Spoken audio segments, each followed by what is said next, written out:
अमित जी, इस बार तो कुछ अलग ही नंबर और आंकड़े आ रहे हैं। ये मोदी गारंटी है, तीसरे कार्यकाल का आशीर्वाद दे दीजिए। हम तीसरे नंबर की आर्थिक ताकत दुनिया की बन कर रहे हैं। लक्ष्य 400 पार का है।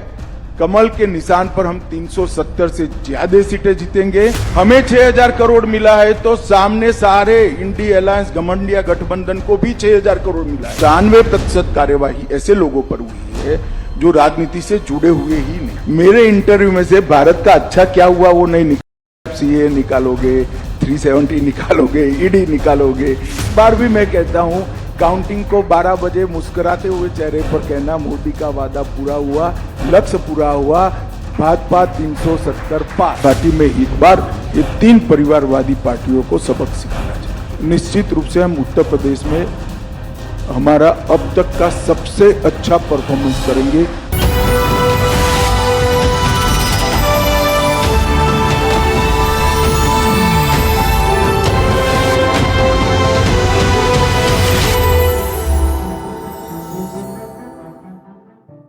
अमित जी, आपका हमें समय देने के लिए आपका बहुत बहुत धन्यवाद। मैंने सुना है कि कल सुबह 4 बजे तक मीटिंग चल रही थी, कल आप हमारे साथ नहीं जुड़ सके, आज आप आए हैं। तो स्वाभाविक है कि बहुत सारे सवाल हमारे पास हैं और आपके ही पास सारे जवाब भी हैं। तो सबसे पहला सवाल जो मैं आपसे पूछना चाहूँगा कि इस बार का जो माहौल है, 2014 में मोदी जी की एक बड़ी वेव थी, लोग सीट प्रेडिक्ट कर रहे थे कि जीतेंगे, कितने से जीतेंगे। 2019 में भी बालाकोट हुआ, उसके बाद माहौल बदला और लोगों ने फिर प्रेडिक्ट करना एक मिनट, बालाकोट के पहले से ही माहौल भाजपा के पक्ष में था और हम जीतने वाले। पर इस बार अमित जी, इस बार तो कुछ अलग ही नंबर और आंकड़े आ रहे हैं। 370 एक बहुत बोल्ड आपने टारगेट लिया है, 400 पार एनडीए के लिए। तो इस बार वेव इलेक्शन देखते हैं आप, इसको क्या कारण है कि आपको एक कॉन्फिडेंस है कि 370 सीटें मिलेंगी बीजेपी को? देखिए, ये 10 साल है 2014 से 24 के। आजादी के बाद के 75 साल में जब भी देश का इतिहास लिखा जाएगा, मोदी जी के शासन के 10 साल स्वर्णिम अक्षरों से अंकित होने वाले हैं। ये 10 साल में भारत की जनता अनुभव कर रही है, एक देश की नई पहचान समग्र विश्व के सामने खड़ी हुई है। देश का हर नागरिक सम्मान के साथ कहता है कि हाँ मैं भारतीय हूं, गर्व के साथ कहता है हाँ मैं भारतीय हूं। और दुनिया में जहां जहां भी भारतीय पासपोर्ट के साथ जो कोई भी जाता है, इसका बड़ा सम्मान होता है। ये 10 साल में विकास की प्रक्रिया से पूर्णतया कटे हुए 60 करोड़ गरीब, जिनको 70 साल की आजादी के बाद भी बैंक अकाउंट नसीब नहीं हुआ था, घर में टॉयलेट नहीं था, घर में गैस नहीं था, घर में बिजली नहीं मिली थी, नल से पानी नहीं मिला था, खाने के लिए बड़ी मशक्कत करनी पड़ती थी, स्वास्थ्य की सुविधाएं नहीं थी। ये 10 साल के अंदर ही, सिर्फ 10 साल के अंदर हर एक को बैंक अकाउंट, हर एक घर में नल से जल, हर एक घर में शौचालय, हर एक घर में गैस और 60 करोड़ लोगों को 5 लाख तक की स्वास्थ्य की सारी सुविधाएं पूरी की है।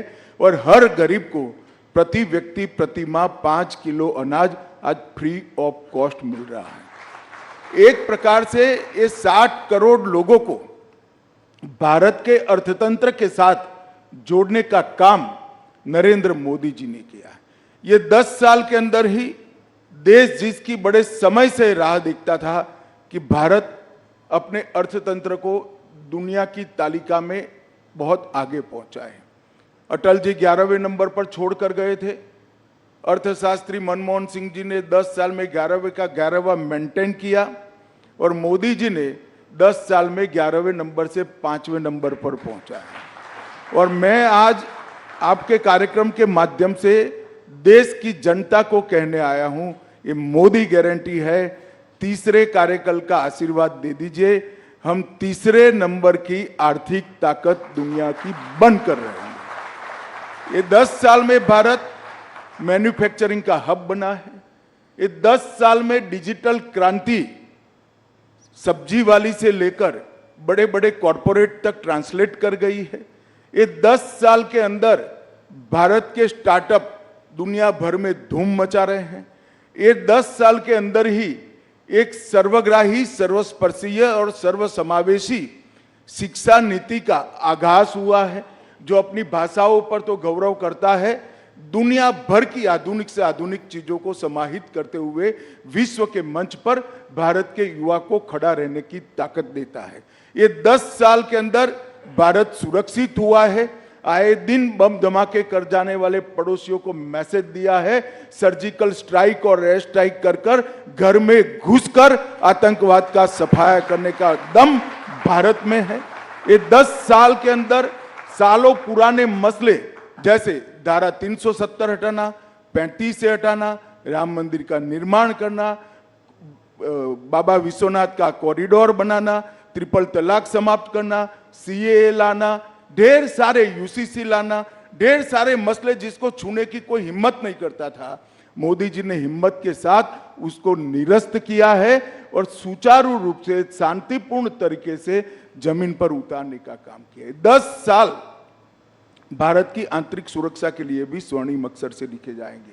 हम 3 हॉटस्पॉट से ग्रसित थे, कश्मीर, नॉर्थ ईस्ट और वामपंथी उग्रवाद। मोदी जी के समय में ये 10 साल में कश्मीर, वामपंथी उग्रवाद के क्षेत्र और नॉर्थ ईस्ट, ये तीनों जगह पे लगभग 75% हिंसा कम हुई है और वहाँ विकास का शुरुआत हुआ है। और ये 10 साल में सबसे बड़ी उपलब्धि है, पहले देश के विकास के लिए सिर्फ सरकारें लगा करती थी, नरेंद्र मोदी जी ने महान भारत का संकल्प 130 करोड़ लोगों के स्वप्न बनाकर रखा है और मोदी जी के नेतृत्व में 130 करोड़ लोग जब देश आजादी की शताब्दी मनाएगा 15 अगस्त 2047 को, तब महान भारत की रचना के लिए कटिबद्ध है और उनके नेतृत्व में आगे बढ़ेगा। आप जो कहते हो कि लक्ष्य क्या है, लक्ष्य 400 पार का है।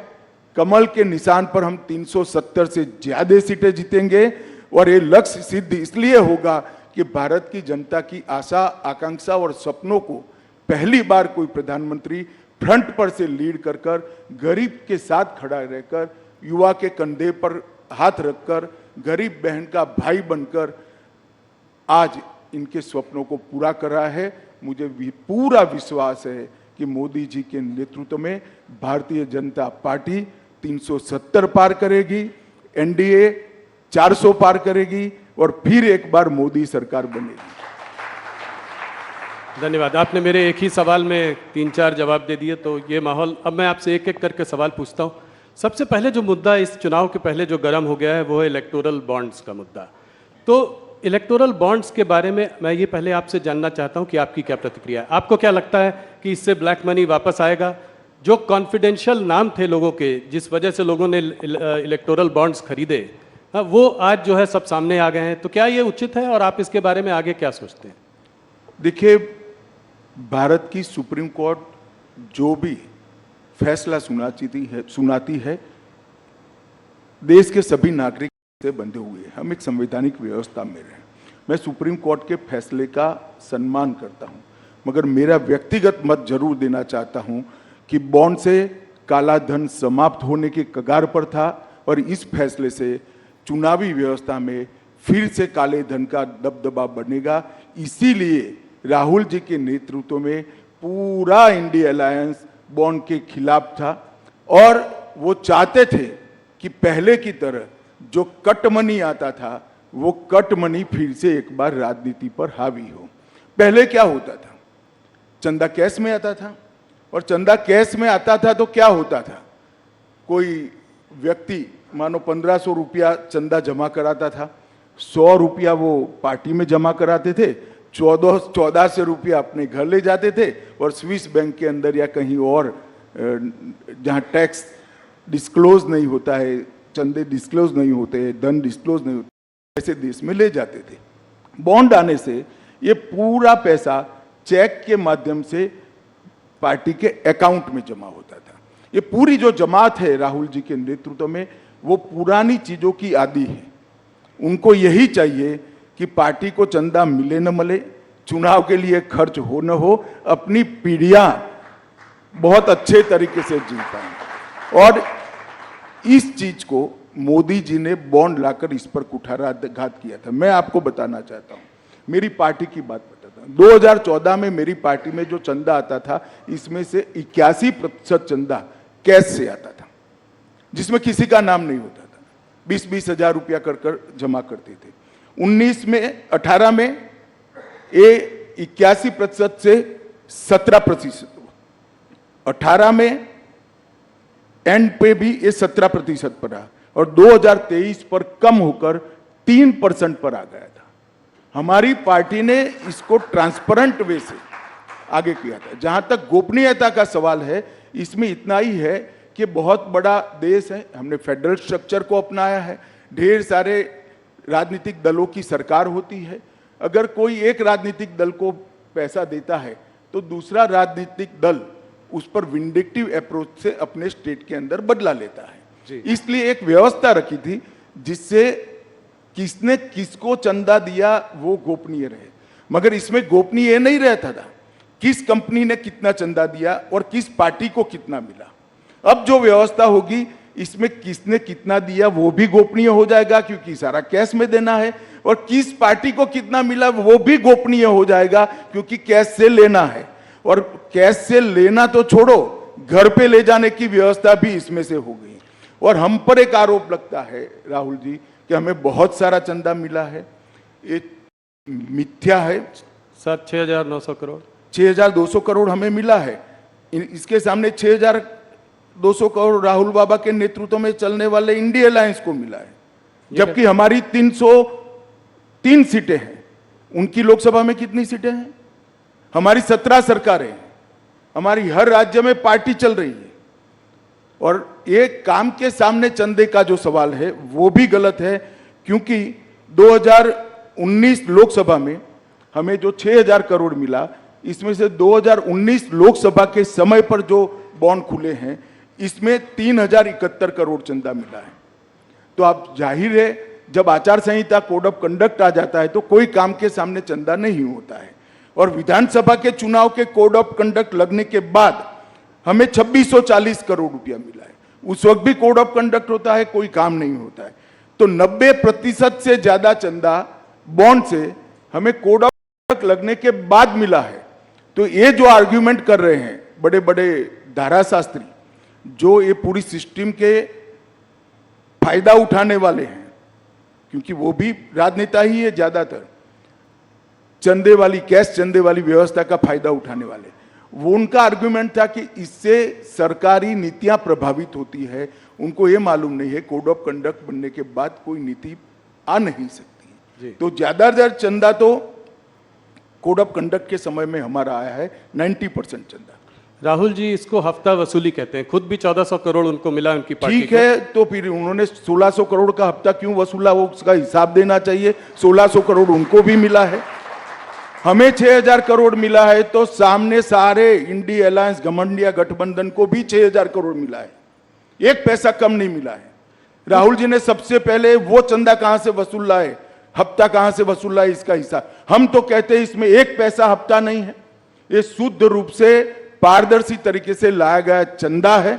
मगर वो खुद स्वीकार कर रहे हैं बॉन्ड की व्यवस्था हफ्ता वसूली है, तो उन्होंने 6,000 करोड़ का हिसाब देना चाहिए कि तृणमूल कांग्रेस कहां से लाई, वो कहां से लाए हैं, एनसीपी कहां से लाई है। अमित जी, कुछ पार्टीज ने अपनी जो है लिस्ट ऑफ डोनर्स को घोषित किया है, क्या आप कोई भारतीय जनता पार्टी भी ऐसा करेगी? भाई क्या घोषित कर रहे हो, कल सारा घोषित हो जाने वाला है।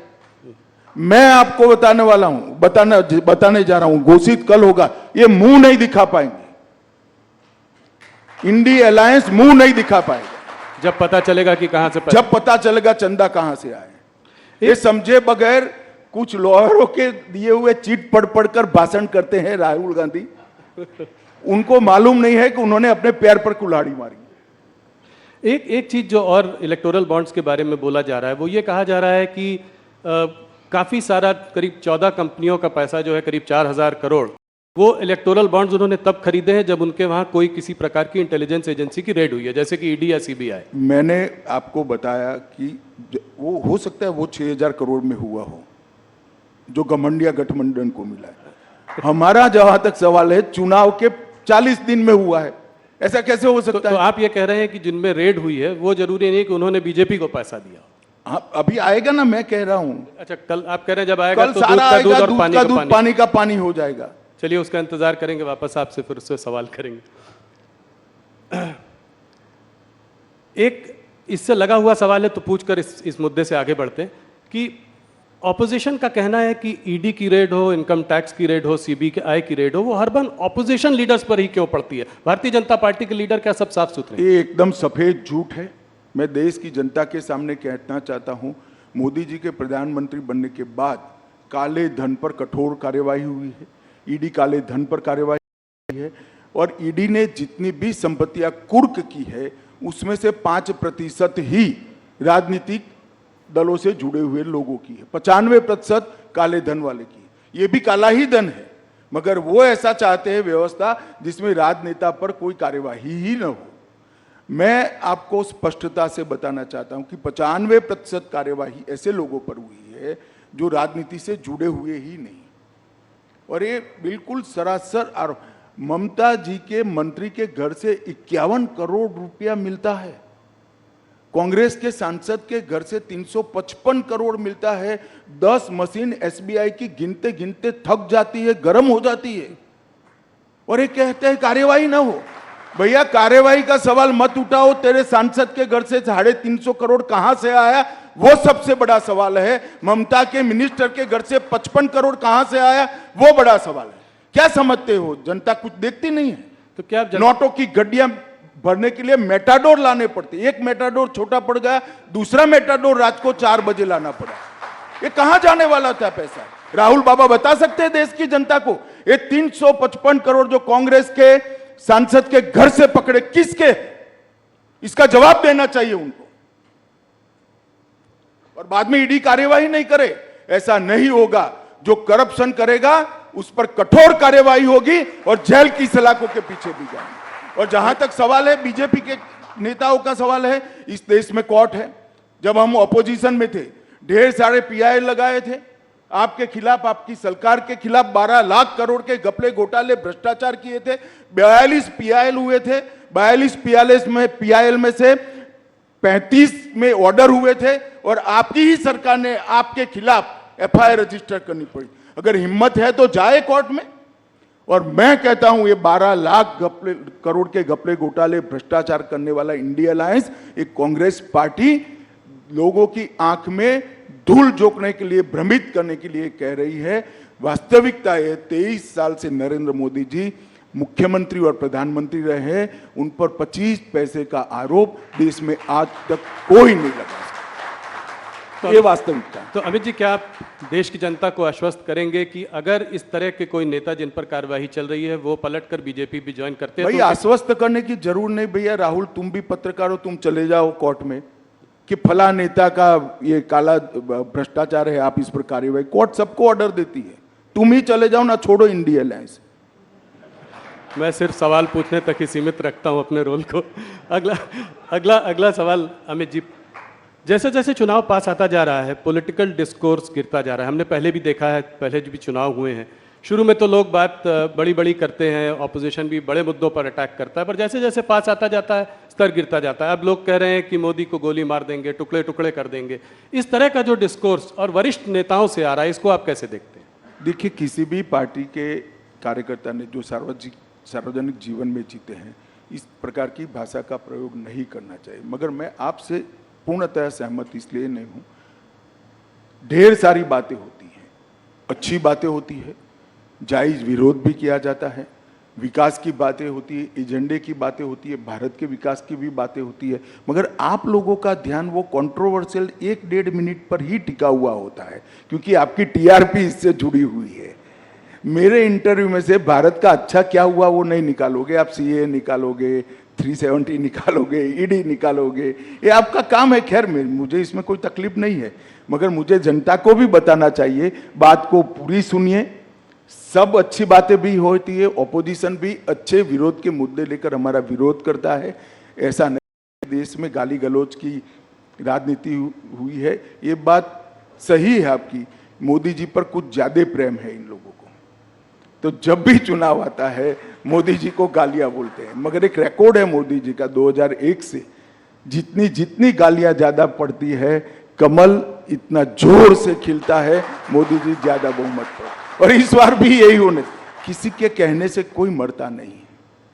मोदी जी के साथ इस देश की करोड़ों माताओं का आशीर्वाद है, जिसको गैस मिला है, घर मिला है, सुरक्षा मिली है, खाना मिला है, दवाइयाँ मिली है।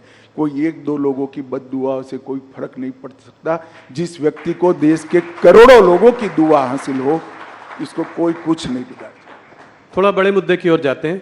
ऑपोजिशन राहुल गांधी जी ने कास्ट सेंसस की बात करी है। कास्ट सेंसस के बारे में आपका क्या मत है, और जितनी आबादी उतना हक, उस बारे में आप क्या बोलना चाहेंगे?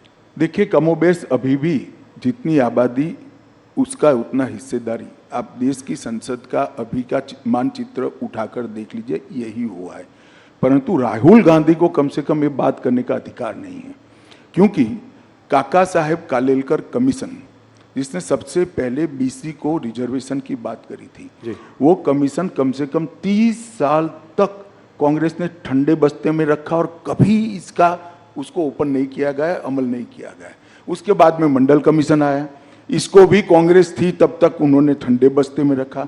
और जब मंडल कमीशन को लागू किया गया, राहुल गांधी के पिताजी, शायद उनको मालूम नहीं इनके पिताजी क्या बोले हैं, परंतु देश की संसद में 1 घंटा और 45 मिनट तक ओबीसी को रिजर्वेशन की खिलाफत, पानी पी पी कर 6 बार पानी पिए वो, बीच में पानी पी पी कर राजीव गांधी और कांग्रेस पार्टी ने कहा था ओबीसी को पहली बार संवैधानिक अधिकार देने का काम नरेंद्र मोदी जी ने किया है। और ये ओबीसी के सेक्रेटरीज गिनाते हैं जी, ज्वाइंट सेक्रेटरी गिनाते हैं।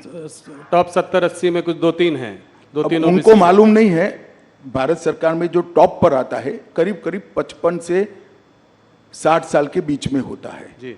इसकी भर्ती कब हुई होगी राहुल जी? जी जी आपके दादी और परनाना के समय में भर्ती हुई है, ये अब यहां पहुंचे, उनको मालूम नहीं है। और इनको टॉप सेक्रेटरीज दिखाई पड़ते हैं जो उन्होंने भर्ती करे थे। मोदी जी की कैबिनेट में 27 ओबीसी मंत्री हुए और देश का प्रधानमंत्री भी ओबीसी है, उनको ये नहीं दिखाई पड़ता। एक्चुअल में इनकी प्रॉब्लम है कि वो स्टडी ही नहीं करते हैं। जो उनको पकड़ा देते हैं अंग्रेजी में लिखा हुआ, वो सीधा पढ़ जाते हैं दुनिया के सामने, इसलिए वो फंसते हैं। अभी बात कर रहे थे कि एक शक्ति है जिसके खिलाफ वो लड़ रहे हैं, और उसको मोदी जी ने उस पर हमला किया और कहा कि ये नारी शक्ति का अपमान है। इसको आप कैसे देखते हैं?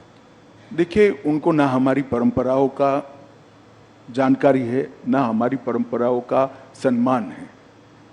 शक्ति का कंसेप्ट हमारे देश के अंदर सालों से, 10,000 साल से मातृशक्ति को सबसे बड़ी शक्ति माना गया है जी। माँ के आशीर्वाद से कोई बड़ा आशीर्वाद हो नहीं सकता, बहन के प्यार से, स्नेह से बड़ा कोई प्यार हो नहीं सकता। उनको मालूम नहीं है क्या बोल रहे हैं। मोदी जी के साथ इस देश की मातृशक्ति चट्टान की तरह खड़ी है और राहुल जी के कहने से कोई फर्क नहीं पड़ता। और मैं तो अभी 2-3 दिन में जितना भी फील्ड में बात हुआ है, सभी जगह से देश भर की महिलाओं ने ठाना है कि शक्ति का परिचय इस बार राहुल गांधी को जरूर कराना है चुनाव में। ये मैंने सब जगह से पाया है। और मैं देश की मातृशक्ति का भी आह्वान करना चाहता हूं कि नरेंद्र मोदी जी ने आज़ादी के बाद देश की महिलाओं के कब से आकांक्षा थी कि नीति विषयक निर्णय करने में और देश के कानून बनाने में देश की माताओं बहनों की हिस्सेदारी हो, और वो मांग कोई पूरी नहीं कर पाया। नरेंद्र मोदी जी ने 33% आरक्षण संसद में और विधानसभा में माताओं बहनों को देकर शक्ति का सम्मान किया है। और इस संसद के बाद 20वीं संसद जब आएगी तब आप देखना 33% माताएं बहनें अंदर बैठी होगी। पूरी दुनिया देखेगी भारत की मातृशक्ति की शक्ति क्या है और उसका सम्मान कैसे हो सकता है। राहुल गांधी ये सारी चीजें नहीं समझ पाए। अमित जी, एक मुद्दा जो आपके भी काफ़ी करीब है, CAA का मुद्दा। आज कोर्ट ने भी स्टे देने से इनकार कर दिया CAA के लिए, तो इसको आप कैसे देखते हैं? ये आपने जो है पारित बहुत पहले किया था, इसको जो है अभी आपने नोटिफाई इतने दिनों बाद क्यों किया, इतना गैप के बाद? क्या चुनाव आपके उसमें था? ऐसा नहीं था राहुल जी। CAA पारित होने के बाद देश में एक बड़ी गलतफहमी फैलाई गई और इतने में कोविड आ गया।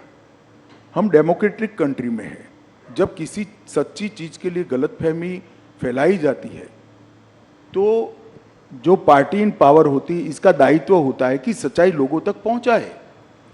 एक भ्रमित किया गया, ऑपोजिशन ने अपनी वोट बैंक जीवित करने के लिए, वोट बैंक बनाने के लिए भ्रांति फैलाई गई कि CAA से इस देश की माइनॉरिटीज का, विशेष कर मुस्लिम भाइयों बहनों का मताधिकार, नागरिकत्व छीन लिया जाएगा, जबकि है उल्टा। CAA से किसी का नागरिकता नहीं जाने वाला है। CAA नागरिकता देने का कानून है।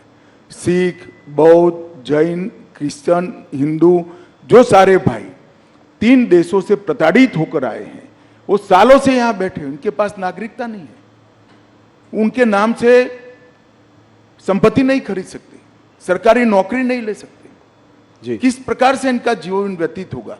एक करोड़ों लोगों की परेशानी को कांग्रेस के पास इसका जवाब नहीं था।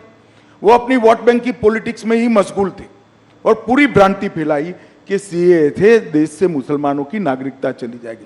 मैं फिर से एक बार, अनेक बार कर चुका हूं, फिर से एक बार स्पष्टता करना चाहता हूं, इस देश के मुसलमानों को डरने की जरूरत नहीं है। CAA नागरिकता लेने का कानून ही नहीं है, नागरिकता देने का कानून है। और जहां तक CAA का सवाल है, एक कांग्रेस के आजादी के वक्त महात्मा गांधी, जवाहरलाल नेहरू, मौलाना आजाद, सरदार पटेल, राजेंद्र बाबू, सबका वादा था कि जो पाकिस्तान, बांग्लादेश और अफगानिस्तान से आएंगे वो सारे शरणार्थियों को हम नागरिकता देंगे। वो वादा कांग्रेस पार्टी ने पूरा नहीं किया, वो वादा हम पूरा कर रहे हैं। वो एक प्रकार से नेहरू लियाकत पैक्ट का इंप्लीमेंटेशन है। मगर राहुल जी का ये सारे ऐतिहासिक डॉक्यूमेंट से लेना देना ही नहीं है। वो चीट पढ़कर बोलने वाले नेता है, चीट में इतनी सारी बातें आती नहीं है। केजरीवाल जी, ममता जी, राहुल जी, सबका कहना यह है कि जब देश में खुद ही नौकरी और खाने पीने की इतनी समस्याएं हैं, तो जब इतने घुसपैठिए और आ जाएंगे तो इनको हम लोग नौकरियां कहां से देंगे? घुसपैठिए नहीं है। घुसपैठिए और शरणार्थी में फर्क होता है। और मैं केजरीवाल जी, राहुल जी, ममता जी सबको कहता हूं, अगर देश के युवाओं की नौकरी की चिंता है तो आप बांग्लादेशी घुसपैठिए और रोहिंग्यास के लिए क्यों नहीं बोलते हैं? क्यों जुबान सिल जाती है आपकी? इसलिए सुल जाती है कि आप अपनी वोट बैंक को हट कर रहे हो।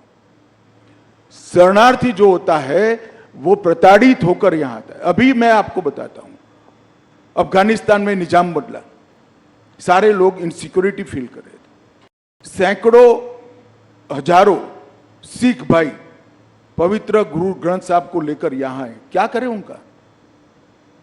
वो घुसपैठिए है क्या? हर सिख भाई बहन का इस देश पर इतना ही अधिकार है जितना मेरा और आपका। हर हिंदू भाई बहन का इतना ही अधिकार है जितना मेरा और आपका है। इसको घुसपैठिए करार देना ठीक नहीं है। और जहां तक नौकरियों का सवाल है, वो पहले से यहां रह रहे, आज रह ही रहे हैं जी। कहां लोड डालने का सवाल है? और केजरीवाल कहते हैं क्या खाएंगे?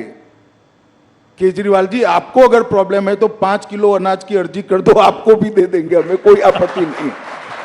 मोदी जी हर एक को 5 किलो अनाज दे रहे। ये सारे लोग यहीं रह रहे हैं, कहां नहीं कोई व्यवस्था करनी।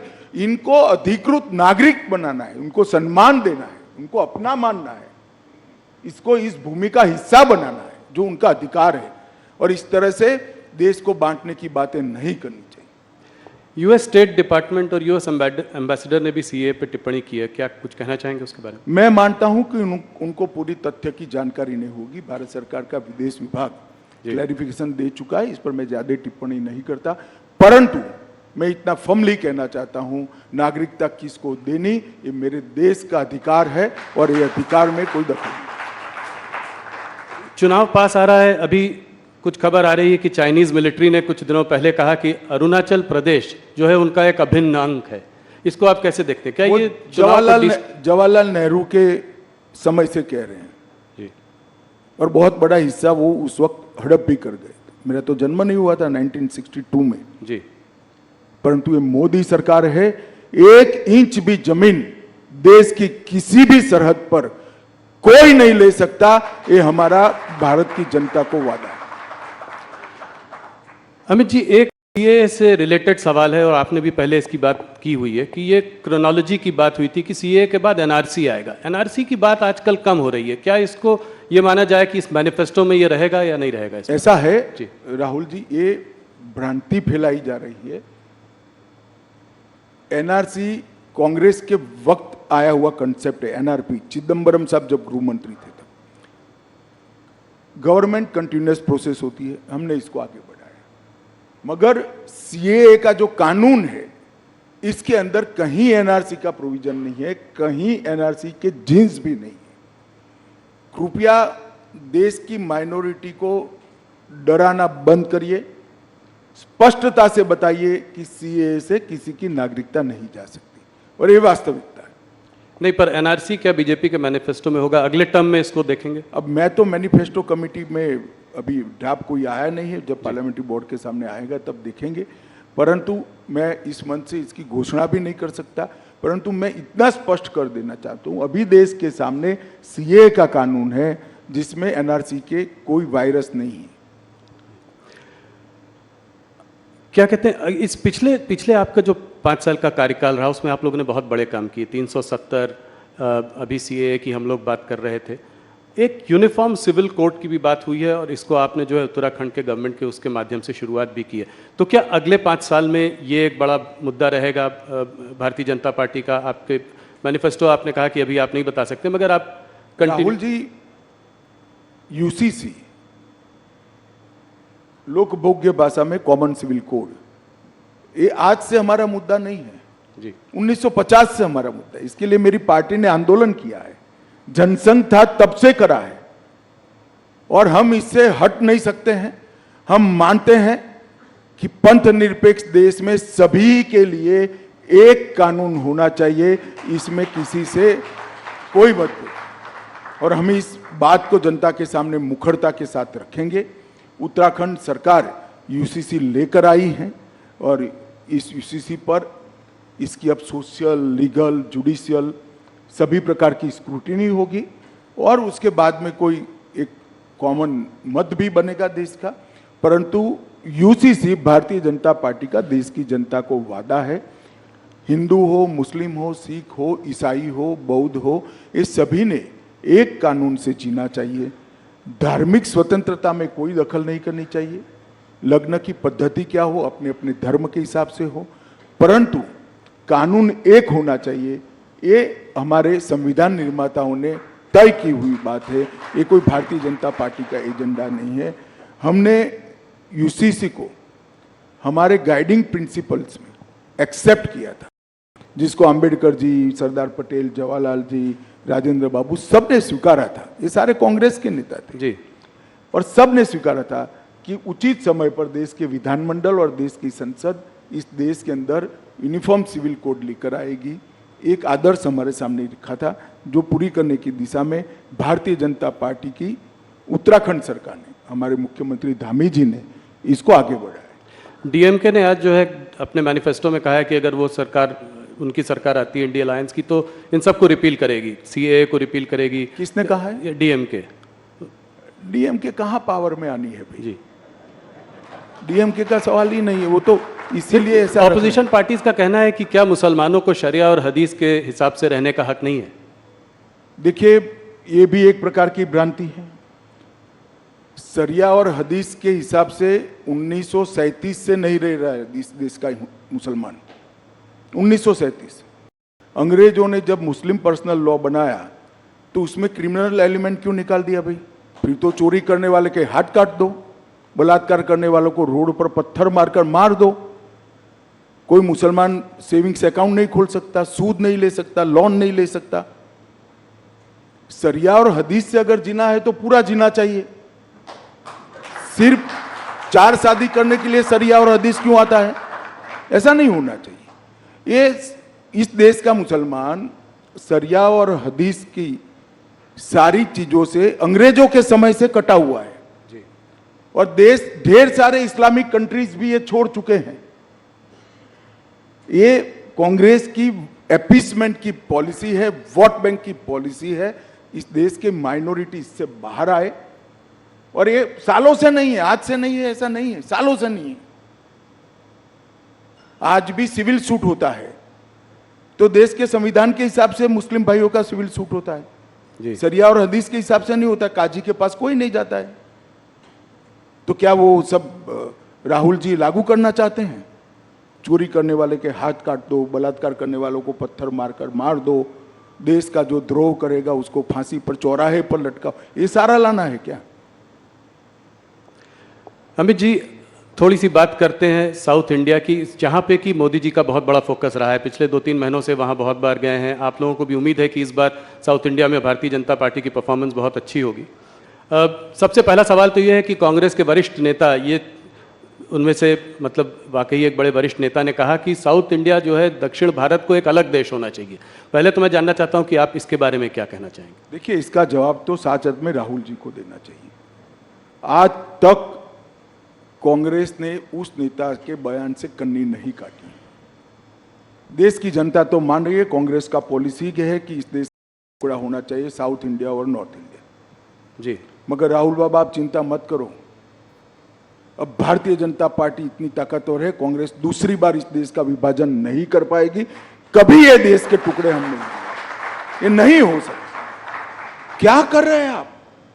चुनाव जीतने के लिए 2 देश बनाने की बात कर रहे हैं। और क्या होगा इस पार्टी को? इतनी पुरानी पार्टी, आजादी का आंदोलन करने वाली पार्टी, वो इस बयान से कन्नी नहीं काटती है, इनको नोटिस नहीं देती है और फिर से टिकट दे दिया। क्या कहना चाहते हैं आप? उसका जवाब तो कांग्रेस पार्टी ने देना पड़ेगा चुनावों में। आपसे एक सीधा सवाल पूछना चाहता हूं कि 130 लगभग जो सीटें हैं साउथ में, आपको कितनी उम्मीद है इस बार आएंगी? पिछली बार तो आपको कर्नाटका और तेलंगाना के बीच में 29 सीटें मिली थी। देखिए, तुम इधर उधर ईस्ट वेस्ट साउथ सेंटर मत गिनो भाई, 370 गिन लेना। नहीं, 370 में नॉर्थ में तो बहुत सारे प्रदेशों में आपकी करीब करीब पूरी सीटें हैं। तो मैं कह रहा हूं कि एडिशनल 70 सीटें कहां से आएंगी? ऐसा है भाई, जब मैं 300 कहता था तब भी तुमने, राहुल जी, मुझे ये सवाल 2019 में पूछा था कि तुम लाओगे कहां से। मैंने कहा काउंटिंग के दिन दोपहर को बता दूंगा, और हमारी 300 पार हो गई। इस बार भी मैं कहता हूं, काउंटिंग को 12 बजे मुस्कुराते हुए चेहरे पर कहना, मोदी का वादा पूरा हुआ, लक्ष्य पूरा हुआ, भाजपा 370 पार। मैं ये देखना चाह रहा हूं कि कहां से आप और उम्मीद देख रहे हैं। जैसे कर्नाटका में आपके ढेर सारे स्पेस है जी। बंगाल में हम बढ़ सकते हैं, उड़ीसा में बढ़ सकते हैं, तेलंगाना में बढ़ सकते हैं, हम तमिलनाडु केरल में बढ़ सकते हैं, ढेर सारी जगह हैं, पंजाब में बढ़ सकते हैं। नीचे से शुरू करते हैं, केरला में अकाउंट खुलेगा इस बार? भाई, मैं आपको कहता हूं, आप पिसमिल अकाउंट में मत जाओ राहुल बाबू। आप 370 गिन लेना, मैं उस दिन आपके शो पर आऊंगा और बताऊंगा कि हमने कहा था देश की जनता के आशीर्वाद से, और इसमें भाजपा का कोई पराक्रम नहीं है। इस देश की जनता का स्नेह नरेंद्र मोदी जी पर है, हमारे नेतृत्व पर है, हमारी पार्टी पर है। वो ही वोट में कन्वर्ट होगा, वो ही सीट में कन्वर्ट होगा और 370 पार हो जाएगा। तो आप उड़ीसा के बारे में तो कुछ बताइए कि साथ में है या नहीं साथ में? अलग अलग लड़ रहे हैं कि साथ में लड़ेंगे? पांडियन जी यहाँ आए थे, उन्होंने कहा कि सब प्रधानमंत्री के हाथ में है। अभी तय नहीं हुआ है, राष्ट्रीय अध्यक्ष जी हमारे तय करेंगे, परंतु इतना निश्चित है कि हम उड़ीसा में हमारी स्ट्रेंथ बहुत बड़ी करने जा रहे हैं। उड़ीसा की जनता का मोदी जी के प्रति जो प्यार है, वो हमारे कार्यकर्ता बिल्कुल उष्मा के साथ और विनम्रता के साथ उसका स्वीकार भी करते हैं, इसको फील भी करते हैं। सीटें बढ़ेंगी पिछली बार से लोकसभा चुनाव में, और विधानसभा में क्या होगा? निश्चित रूप से विधानसभा लोकसभा दोनों में बड़ी बढ़ोतरी होगी, और चुनावी पंडितों की गिनती से कई गुना ज्यादा सीटें भारतीय जनता पार्टी जीतेगी। उड़ीसा में सरकार बनाने की हालत में है आप लोग? कुछ भी हो सकता है, पहले तय हो जाए कि हम साथ में जा रहे हैं या अकेले जा रहे हैं। साथ में जाएंगे तो बीजू बाबू नेता है, तो स्वाभाविक रूप से हम साथी के रूप में लड़ेंगे। अकेले जाएंगे तो हम सरकार बनाने के लिए ही लड़ेंगे। पांडियन जी ने एक अच्छी अजीब सी बात कही। उन्होंने कहा कि देखिए, सेंटर में बीजेपी को बीजेडी की जरूरत नहीं है और स्टेट में बीजेडी को बीजेपी की जरूरत नहीं है, क्या इस बात से आप सहमत हैं? देखिए, गठबंधन हमेशा जरूरियात के आधार पर नहीं होता। हमें ढेर सारी पार्टियों ने ये पूरे 5 साल में राष्ट्रीय हित के जो मुद्दे थे, इसमें इश्यू बेस्ड समर्थन पार्लियामेंट में दिया है। चाहे 370 हो, पहले चाहे जीएसटी करना था, चाहे बॉन्ड हो, बॉन्ड भी कांग्रेस ने विरोध नहीं किया था जी, उस वक्त नहीं किया था जी, मगर इश्यू बेस्ड समर्थन हमें ढेर सारी पार्टियों ने दिया है। और मैं मानता हूं कि ये लोकतंत्र की खूबसूरती है कि विरोध हर मुद्दे पर नहीं होता है। जो मुद्दा देश हित में होता है, इसका समर्थन इरिस्पेक्टिव ऑफ पार्टी पॉलिटिक्स करना चाहिए, सबने करना चाहिए। 2 प्रदेश जहाँ पे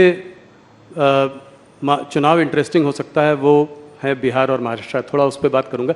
बिहार पे आपने फिर एक बार, पलटू राम जी तो पलटी मारते रहते हैं, इस बार आपने भी पलटी मारी और उनको आपने 16 सीटें दे दी। देखो भैया, हमने नहीं मारा है पलटी, नीतीश बाबू हमारे साथ ज्वाइन हुए। हम तो जहाँ थे वहीं ही थे जी, हम गंगा किनारे वो पलट थे, के वापस फिर आ हम गए। गंगा किनारे ही थे, गंगा किनारे ही रहे, कोई हमारे साथ आकर मिला पर 16 सीटें उनको दे दी आपने।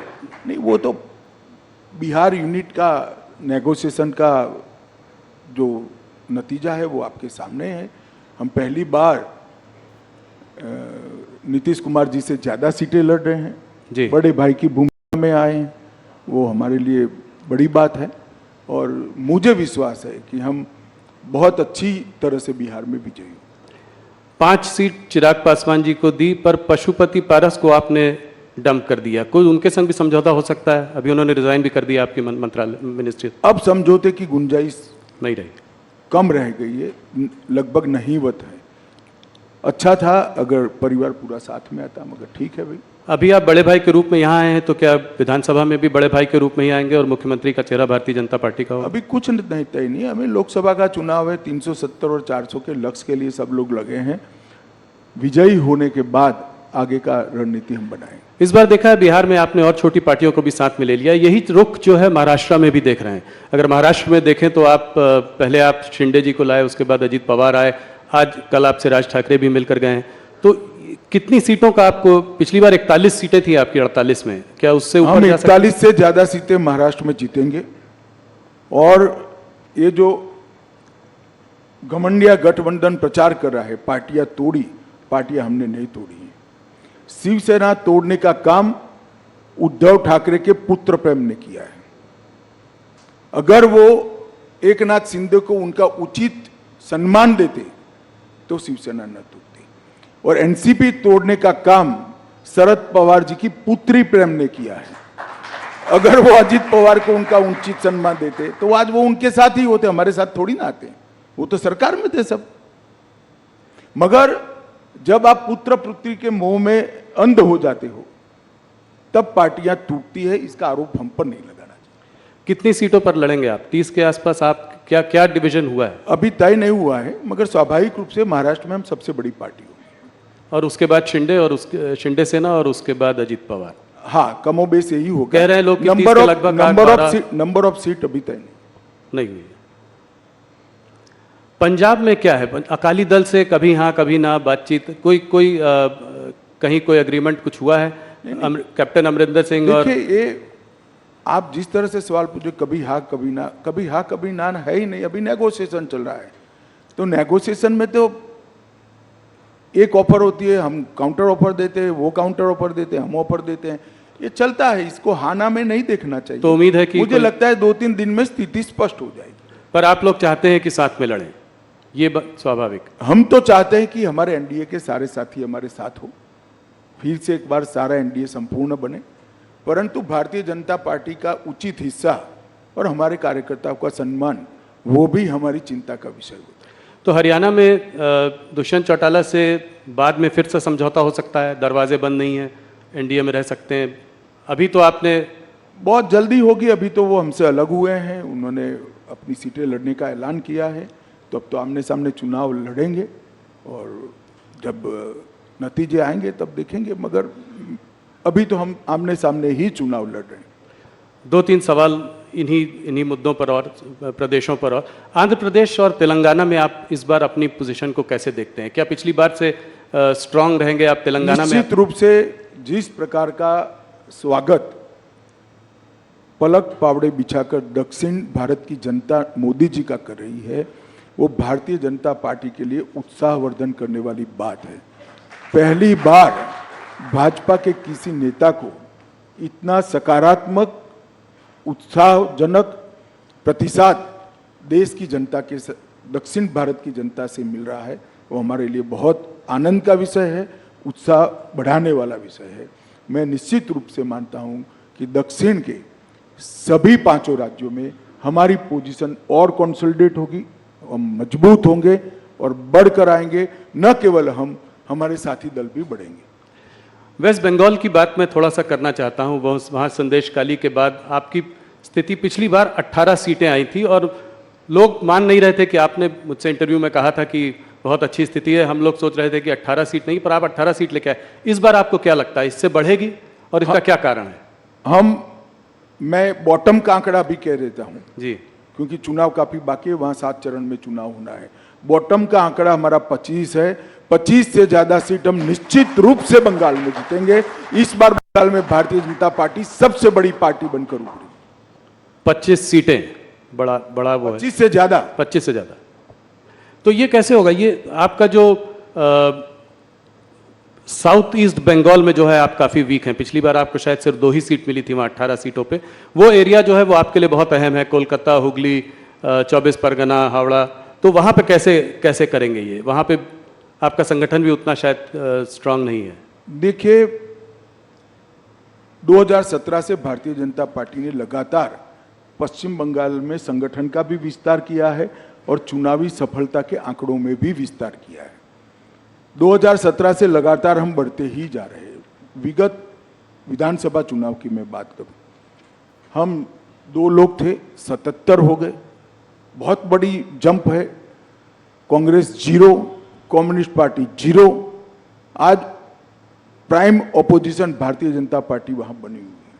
हमारी 2 लोकसभा की सीटें थी, 14 में, 19 में 18 हुई और इस बार हम 25 से काफी आगे निकलेंगे, ये मेरा विश्वास है।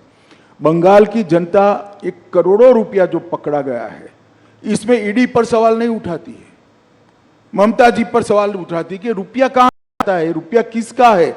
ये रुपया बंगाल की गरीब जनता का रुपया है भैया। वहां पर मोदी जी की योजनाएं नीचे नहीं पहुंच रही है। डर है उनको कि इस योजना से मोदी जी लोकप्रिय हो जाएंगे। क्या दोष है बंगाल के गरीब लोगों का? क्यों 5 लाख तक का उनको स्वास्थ्य की सुविधाएं नहीं मिल रही? क्यों अनाज उनका कालाबाजारी में बेचा जा रहा है? क्यों जल से नल से जल की योजना वहां ठीक से इंप्लीमेंट नहीं हो रही? क्यों अब तक सीए से इनको महरूम रखा गया? केवल और केवल वोट बैंक की पॉलिटिक्स के कारण और भ्रष्टाचार के कारण। भ्रष्टाचार उनका उजागर हो चुका है। बंगाल की जनता के सामने ममता जी एक्सपोज हो चुकी है।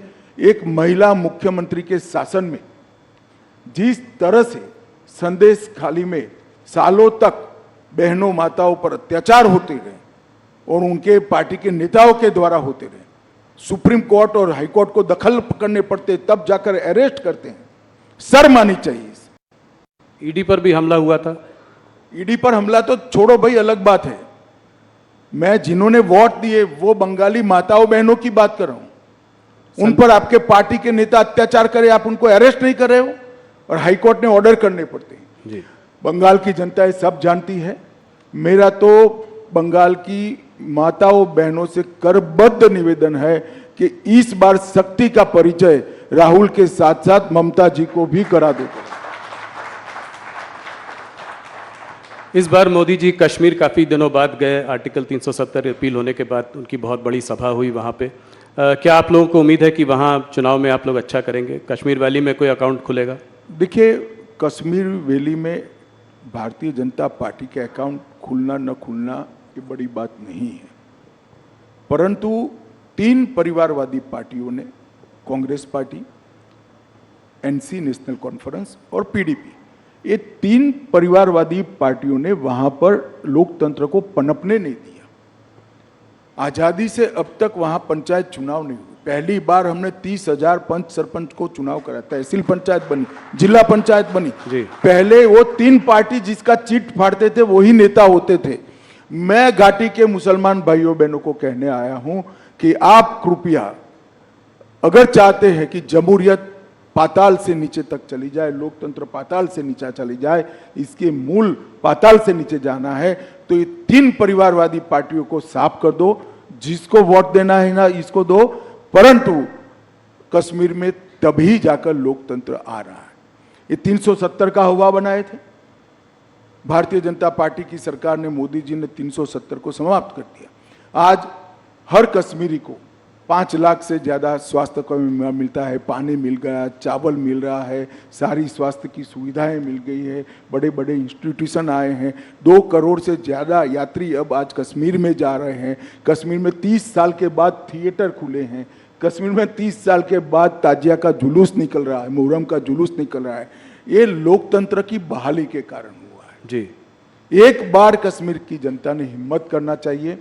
जिन लोगों ने 75 साल तक कश्मीर की जनता को लोकतंत्र से महरूम रखा, संवैधानिक अधिकारों से महरूम रखा और अपने केंद्र सरकार की स्कीमों से महरूम रखा, उनको दंड दीजिए, लोकतंत्र को मजबूत कर दिए, भारतीय जनता पार्टी को वोट दीजिए, जिसको देना है इसको दीजिए, परंतु घाटी में एक बार ये 3 परिवारवादी पार्टियों को सबक सिखाना चाहिए। कश्मीर में चुनाव कब होंगे, ये मैंने आपसे सवाल बहुत बार पहले भी पूछा है। इस बार बोला गया कि पैरामिलिट्री फोर्सेस की कुछ कमी है क्योंकि नेशनल इलेक्शंस हो रहे हैं तो नहीं हो पाए, तो इसका मतलब जल्दी होने चाहिए। सुप्रीम कोर्ट ने ऑर्डर ही किया है सितंबर तक करा, तो उसके तो आउटर लिमिट है, सितंबर के पहले हो जाएंगे। एक सवाल जो कि बार बार होता है, आप लोगों का नारा था कि मंदिर वहीं बनाएंगे, वो आप लोगों ने बनवाया, प्राण प्रतिष्ठा हुई। एक और नारा है जो है अभी तो ये झांकी है, काशी मथुरा बाकी है, तो क्या ये अगले उसमें 5 साल में देखने को मिलेगा? देखिए, ये सारे मसले कोर्ट में लंबित है, इस पर मेरा अभी कुछ भी कहना उचित नहीं है, परंतु मैं एक बात जरूर कहना चाहता हूँ। राम मंदिर में हमारा पालमपुर कार्यकारिणी का भारतीय जनता पार्टी का वादा था कि हम संवैधानिक रूप से प्रभु श्री राम का भव्य मंदिर अयोध्या में बनाएंगे। 500 साल से करोड़ों राम भक्त जिसकी राह देख रहे थे, वो काम मोदी जी ने 5 साल में भी कर दिया। सुप्रीम कोर्ट का फैसला भी आ गया, भूमि पूजन भी किया और 22 जनवरी को प्राण प्रतिष्ठा कर प्रभु श्री राम को अपने भव्य मंदिर में बिराजने का काम भी नरेंद्र मोदी ने कर दिया। और मैं मानता हूं कि जो दृश्य है वो क्षण है, 10,000 साल का क्षण है, मेरी बात याद रखना। 10,000 साल तक न केवल भारत, दुनिया इस क्षण को भुला नहीं पाएगी। और ये बहुत बड़ा लोकतंत्र का उदाहरण है, क्योंकि भारत में हिंदू मेजोरिटी में होने के बावजूद भी 75 साल तक हमने राह देखी कि हमें कोर्ट ऑर्डर करे, उसके बाद ही हम मंदिर बनाएंगे। और पूर्ण तरह संवैधानिक रूप से कोर्ट के ऑर्डर से मंदिर बनाया। दुनिया में ऐसे उदाहरण बहुत कम मिलते हैं जो भारत ने दिया है, और उसका मोदी जी के समय में होना, भाजपा के समय में होना, हम सबका सौभाग्य हम मानते हैं। जी, बस कुछ सवाल, 2-3 सवाल और आपको मैं उत्तर प्रदेश के बारे में सवाल पूछे बिना नहीं जाने दे सकता। क्या इस बार उत्तर प्रदेश में आपकी परफॉर्मेंस 2014 से भी ज़्यादा अच्छी होगी? निश्चित रूप से 73 सीटें थी। निश्चित रूप से हम उत्तर प्रदेश में हमारा अब तक का सबसे अच्छा परफॉर्मेंस करेंगे, 2014 से भी ज़्यादा सीटें। इसका मतलब रायबरेली में आप जीत सकते हैं, कन्नौज, मैनपुरी, आजमगढ़, इन सब में? सीटों के नाम पे न पड़िए, पूरी उत्तर प्रदेश की जनता परिवारवाद से त्रस्त है। इस बार परिवारवादी पार्टियों को जनता सबक सिखाएगी, ऐसा मुझे भरोसा है। आपसे हर बार जब इंटरव्यू करते हैं तमाम सवाल पूछते हैं, देश भर की बातें होती हैं। गृह मंत्रालय के कुछ अचीवमेंट्स बताइए जो 5 साल में, जो आप सबसे बड़ा मानते हैं। देखिए, कोई अचीवमेंट बड़ा या न छोटा नहीं हो सकता। हर अचीवमेंट की अपनी जगह पे एक अहमियत होती है। छोटे से छोटा फैसला बहुत बड़ा हो सकता है अपनी जगह पे। जैसे मैं कहता हूँ, जब 5 किलो RDX पकड़ा जाता है तो लोगों को लगता है, इतना कॉलम आता है कि आज 5 किलो RDX पकड़ा गया। अगर वो न पकड़ा जाए तो 2000 लोग बम धमाके में मारे जाते हैं। तो ये तो नज़रिए का सवाल है। अगर मैं निश्चित रूप से कहना चाहता हूँ, कश्मीर के अंदर शांति, नॉर्थ ईस्ट के अंदर 10 से ज़्यादा समझौते कर 9,000 से ज़्यादा उग्रवादियों को सरेंडर कराना, वामपंथी उग्रवाद लगभग समाप्त कर देना, नारकोटिक्स पर कठोरता से लगाम खींचना और ढेर सारी चीज़ों में देश की आंतरिक सुरक्षा को हमने सुरक्षित करने का काम किया है। डिजास्टर मैनेजमेंट जो मोदी जी का एक देश भर में मोदी जी का ही इनिशिएटिव है, उसको भी मोदी जी के नेतृत्व में इनके सीधे गाइडेंस के तले गृह मंत्रालय ने आगे बढ़ाया है। ढेर सारे काम हुए हैं, परंतु मैं देश की जनता को एक ही बात कहना चाहता हूं, चाहे समाज कल्याण विभाग हो, चाहे रक्षा मंत्रालय हो, चाहे गृह मंत्रालय हो, चाहे वित्त मंत्रालय, हर मंत्रालय में आज़ादी के 75 साल में अगर सबसे अच्छा परफॉर्मेंस हुआ है तो ये 10 साल में हुआ है, और 10 देश की सूरत और सीरत दोनों बदली। देश को दुनिया में सम्मान मिलने लगा है। आज भारत क्या बोलता है वो मैटर करता है। भारत का पासपोर्ट लेकर कोई जाता है तो सम्मान के साथ उसको देखा जाता है, और भारत के भविष्य पर न केवल भारतीय, पूरी दुनिया को विश्वास है कि आने वाले 25 साल भारत के 25 साल है। मोदी जी जब देश की जनता का आशीर्वाद लेने आए हैं, तब हमारे पास 10 साल का ट्रैक रिकॉर्ड भी है और 25 साल का एजेंडा भी है। विपक्ष के पास ना ट्रैक रिकॉर्ड है, ना एजेंडा है, ना नेता है, ना नीति है। भारतीय जनता पार्टी एक कॉन्क्रीट एजेंडे के साथ महान भारत की रचना की कल्पना लेकर आप सबके सामने आ रही है। आप समर्थन करिए, मोदी जी को आशीर्वाद दीजिए, भारतीय जनता पार्टी को आशीर्वाद दीजिए, और आशीर्वाद दीजिए तो थोड़ा बहुत बद दीजिएगा, 400 पार करा दीजिएगा। इतनी ही मेरी आप सबसे विनंती है। धन्यवाद। अमित जी, आप दिन रात काम करते हैं। हम लोग बात कर रहे थे, आजकल दिन में सुबह रात 3-4 बजे सुबह तक मीटिंग्स चलती रहती हैं। आज हमारे साथ आपकी धर्मपत्नी सोनल जी भी यहाँ हैं, तो घर के लिए समय कैसे निकालते हैं? हम लोग वर्क लाइफ बैलेंस की बात करते हैं, ये वर्क वाइफ बैलेंस कैसे होता है? देखिए, वो कोई सार्वजनिक बात नहीं है, मगर मैं आपको बताता हूँ कि मैं परिवार के लिए समय नहीं निकाल सकता।